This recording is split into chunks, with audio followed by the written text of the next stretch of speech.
Daily Vachou, de l'info vachement fraîche livrée chez vous.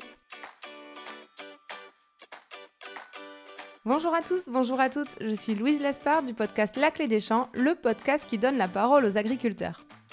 Avec Daily Vachou, je vous propose d'apprendre 5 infos incontournables sur le monde agricole pour que vous deveniez incollables en agriculture.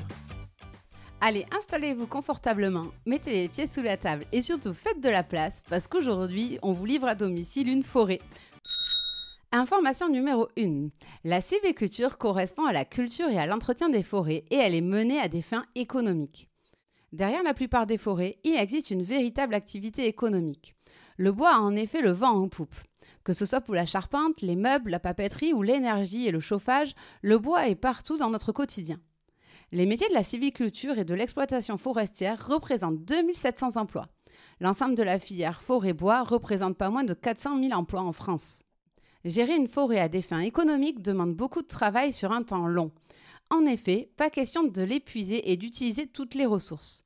C'est d'ailleurs ce qui est arrivé entre le XVIIe et le XIXe siècle. On avait coupé tout le bois pour se chauffer et on s'est rendu compte un peu tard qu'il ne restait presque plus rien. Depuis, l'homme s'attache à gérer les forêts et à construire une stratégie à très long terme pour que la forêt perdure dans le temps. La surface forestière a ainsi doublé en 2 siècles. Il faut dire aussi que l'arbre met longtemps à arriver à maturité. À titre d'exemple, selon les essences forestières, un arbre peut être utilisé pour de la papeterie à l'âge de 10 ans. Pour du bois et de la charpente, il faut compter 40 ans. Et pour un joli meuble, autour de 50 ans. Et oui, vous ne regarderez plus jamais votre mobilier comme avant. Info numéro 2. Être sylviculteur, c'est un travail au quotidien. Partons du début, lorsqu'on vient de couper une parcelle de bois.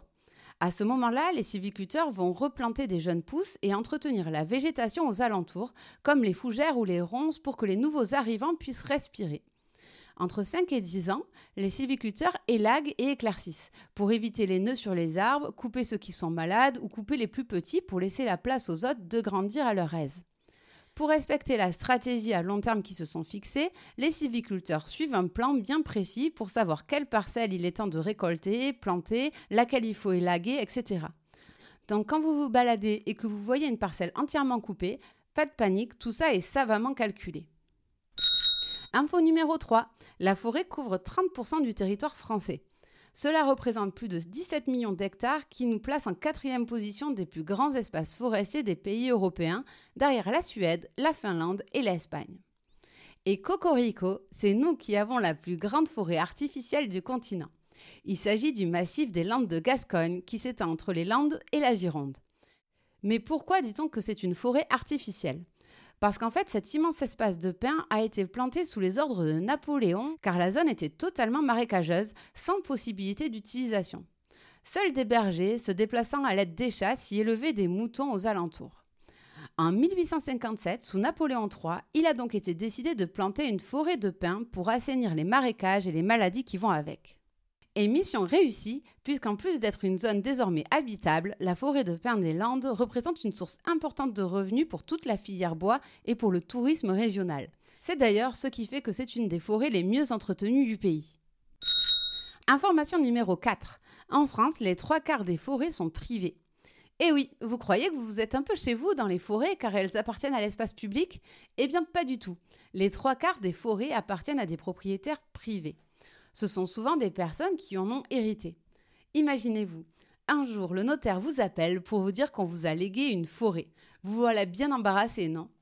Eh bien pas tant que ça, car ça représente plusieurs avantages. Il faut voir la forêt comme un investissement de long terme. On peut aller jusqu'à tripler les revenus d'une forêt mal entretenue.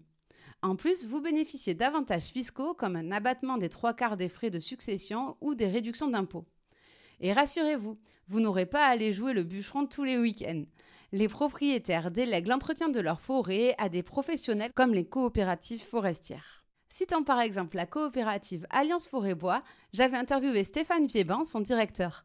Ne manquez pas d'aller écouter cet épisode si vous souhaitez en savoir plus. Et enfin, dernière info, les forêts représentent un atout écologique considérable mais qui est parfois menacé.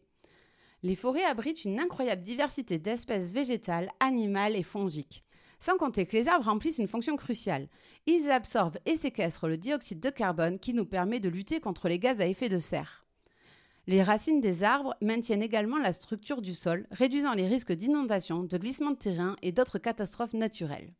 Le problème, c'est que nos forêts sont menacées par le réchauffement climatique. Le taux de mortalité des arbres a augmenté de 80% ces 10 dernières années à cause de ces aléas. Mais elles sont aussi menacées par nous, les hommes. 9 feux sur 10 sont d'origine humaine, provoqués par inattention, à cause d'un mégot jeté ou un feu de camp mal éteint. Alors faites bien attention. Par contre, au Canada, par exemple, plus de 50% des incendies sont de sources naturelles, causées par la foudre, par exemple.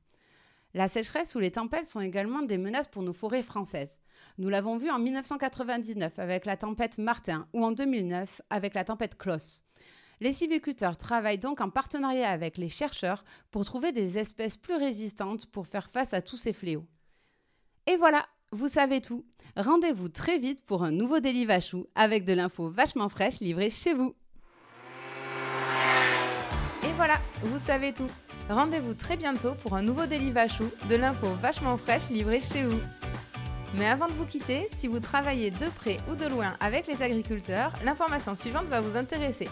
La Clé des Champs propose désormais des formations pour les entreprises et leurs collaborateurs. L'objectif ? Vous permettre de mieux connaître les réalités quotidiennes du métier d'agriculteur et les conditions de production de notre alimentation. Après avoir suivi un module en e-learning dédié à votre filière, vous aurez la chance de partir passer une journée en immersion à la ferme aux côtés d'un agriculteur. Pour plus d'infos et inscriptions, rendez-vous sur www.laclédeschamps-podcast.fr. À très vite!